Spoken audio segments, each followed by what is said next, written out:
Bonjour, bonjour. Allez, je suis de retour de course. Là, je suis allé acheter un peu de matériel.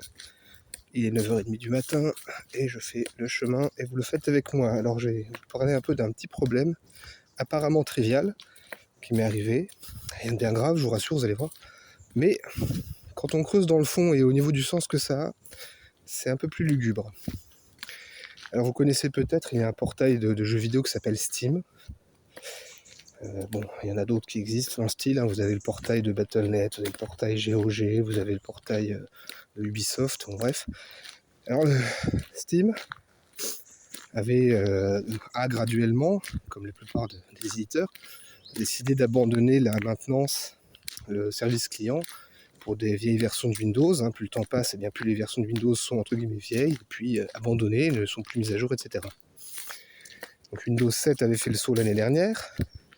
Et là, cette année, c'était Windows 8. Il y avait un message, il y avait une espèce de compte à rebours, là, durant l'année dernière, qui annonçait qu'en 2024, c'était terminé. Windows 8, le client Steam, ce qu'ils appellent le client, c'est-à-dire leur portail, hein, le programme informatique qui permet d'accéder à leur serveur, cesserait de marcher.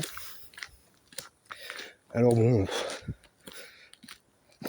on y allait à la fleur aux fusils en disant, bon, on verra bien ce que ça donne.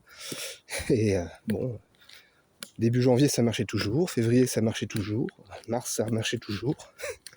Bon, donc ça tournait impeccablement, pas de problème, pas de bug, pas de crash, pas de choses suspectes ou déconcertantes. Et parce que j'ai un Windows 8, hein, là, je pense que vous avez quand même compris le truc. Et puis là, ça faisait quelques jours qu'on ne s'était pas connecté à la maison, parce qu'on n'a pas tout le temps non plus sur l'ordi. Et impossible de lancer le truc. Enfin, le programme se lançait, mais ne s'ouvrait pas. Il apparaissait en arrière-fond. Alors je me prends la tête comme tout le monde à essayer de régler ça. Dès qu'on a un problème d'informatique, on est toujours vite, il faut que j'arrête cette merde. Attends, il y a un monsieur qui passe, je vais éviter de le filmer. Et bon, j'essaye tous les trucs et astuces possibles et imaginables, je réinstalle, je relance.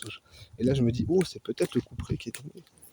Alors, je me suis dit, c'est peut-être le couperet qui est tombé et peut-être que ça y est, c'est terminé. Peut-être que le portail ne fonctionne plus. Alors, je regarde, je vérifie, et ben oui. Quelques jours avant, là, dans les environs du 12-13 septembre,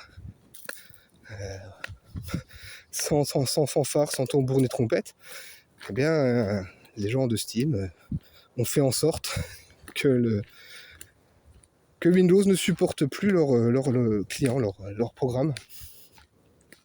Ce qui est ridicule, vous voyez. Et dans le fond, moi, ça me désole de voir un truc comme ça, parce que, en fait, on décrète, vous avez les petits malins, là, les gens du service marketing, du service commercial, je ne sais pas, appelez ça comme vous voulez, qui décrètent qu'à partir de tel moment, tel truc ne marchera plus. Bon, ça se fait déjà avec certains téléphones, il me semble, les iPhones sont volontairement castrés, etc. Je crois qu'il y a une console de Nintendo aussi à qui ça a fait ça il y a quelques temps. Là, ils ont décidé de clore des services. Une vieille. Et alors, mon Windows 8 tourne impeccablement, mes jeux, pas Steam, marchent impeccablement. Et du coup, là, les 6, je crois, jeux qu'on avait sur le portail Steam ne marchent plus. Allez, au revoir. Enfin, ne sont plus lançables. Du coup, je les ai désinstallés. Puisqu'il n'y a pas de recours. Et là, j'en reviens. Donc vous verrez, c'est pas bien méchant. Oh là là, on t'a enlevé tes jeux vidéo, poussin. C'est bon, comme c'est triste. Bon, on s'en fout dans le fond. Une fois encore, avec ma famille, mes gamins, on n'est pas tout le temps sur l'ordi. Et puis, il y a d'autres trucs auxquels on peut jouer. J'ai encore mes vieux jeux, c'est les vieux jeux dans des boîtes avec un disque et tout. On mettait le disque et puis ça marchait. Il n'y a pas besoin de s'inscrire, il n'y a pas besoin de faire de simagrée. Ça tourne encore, ça, hein, je vous rassure. Et vous voyez, ça mène plusieurs réflexions. Parce que déjà, l'obsolescence programmée, tous les industriels font mine d'être contrits par rapport à ça. Prétendument, on lutte contre ça, mais là, on est en plein dedans. Pourquoi les éditeurs de jeux, puisqu'on a payé pour leurs jeux, à partir du moment où la pieuvre tentaculaire qui gère les serveurs dit écoutez, à telle date, on arrêtera de vous fournir le service, mais j'ai payé, les gars. Alors pourquoi les éditeurs disent pas simplement on va vous mettre un petit programme que vous téléchargez qui vous permet de continuer à jouer sans vous connecter au portail, mais vous aurez plus les avantages. Bon, pas de multijoueur, pas de mise à jour, etc.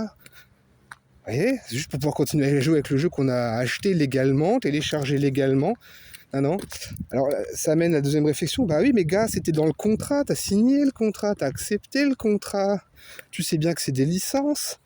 Hein, tu sais bien que plus ça va et moins on est propriétaire de ce qu'on achète. Et quand on paye quelque chose, maintenant finalement, on est de plus en plus un loueur et plus un propriétaire. Hein, plus ça vient, plus on nous dépouille de tout finalement. Et oui, c'est horrible.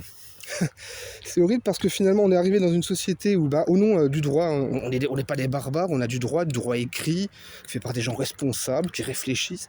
Oui, donc en gros on nous bombarde d'élégance oratoire, de tournures rhétoriques, bien construites, qui sont finalement des pièges. Et puis, vous savez, on est pieds et poings liés, il faut respecter le piège. Et bien regardez, tout ça est conçu en fait pour niquer les gens, quoi. C'est fait pour qu'au final, on est dans le lot systématiquement et qu'on n'ait pas de recours. Ah oui, mais vous avez signé, vous acceptez. Oui, mais si j'accepte pas, si je signe pas, de toute façon, à la base, je pouvais pas avoir le truc. Et puis, c'est toujours lointain. On se dit, ah oui, bon, un jour, ils pourront me l'enlever, mais allez, on va profiter un petit peu d'ici. Vous savez, c'est un peu comme la vie. Hein. J'allais dire, on sait tous qu'on va mourir un jour ou l'autre, alors on évite d'y penser, puis on profite tant que ça dure, quoi. Les licences de jeu, les machins comme ça, c'est un peu pareil. Ok, vous pouvez me l'enlever du jour au lendemain, mais on va partir du principe que vous n'allez pas le faire quand même. Si, vous allez le faire. Ok, c'est pas cool. Et donc voilà, on n'a pas le choix. Il faut accepter cette espèce de logique. Les pièges bien construits font foi. Les pièges bien construits sont l'autorité. Et c'est ce qui fait de nous des gens civilisés et pas des barbares. Et donc vous avez des spécialistes de la construction de pièges qui vont vous rédiger des contrats sans faille, plein de mesquineries. Il y a eu là récemment avec l'entreprise Disney un incident notable aux États-Unis. Une femme meurt dans un parc d'attractions, son mari ne peut pas porter plainte parce qu'ils avaient souscrit alors de mémoire, je ne sais plus exactement le détail, mais ils avaient souscrit un abonnement Disney+, mais pas long en plus, hein, une offre découverte ou une connerie comme ça, dans lequel il y a un contrat de licence d'utilisateur final qui vous dit, mais si vous avez un problème avec la Disney Company, vous pouvez pas aller en justice, hein, attention. Et donc du coup, sa femme se tue dans le parc qui appartient à la Disney Company. Le monsieur peut pas porter plainte. Non mais... Vous voyez, des pièges bien construits, des élégances légales, hein, légales. Ça, plus ça vient, plus le système légal donne le tournis qu'on voit les abus et les choses épouvantables qu'on nous fait subir. Mais donc on a ça, c'est pas très glorieux. Et ça s'inscrit toujours dans la même veine, à rendre les gens toujours plus dépendants, et puis faire en sorte que les individus ne puissent pas se retourner, ne puissent pas se défendre. Non seulement on est dépendant, mais en plus on est sans défense.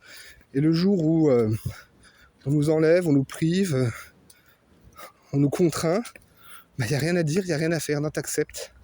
Tu dois accepter, c'est le droit, c'est comme ça, c'est la société, c'est normal, la norme. La norme, c'est de se faire enfiler H24. Donc tu acceptes et tu laisses tomber. À plus long terme, en plus, moi, je m'interroge un peu sur les effets. Alors, même pas pour les individus, ou pour les pays, ou pour les sociétés, ou pour les classes sociales. Je m'intéresse carrément pour l'espèce en général, l'espèce humaine.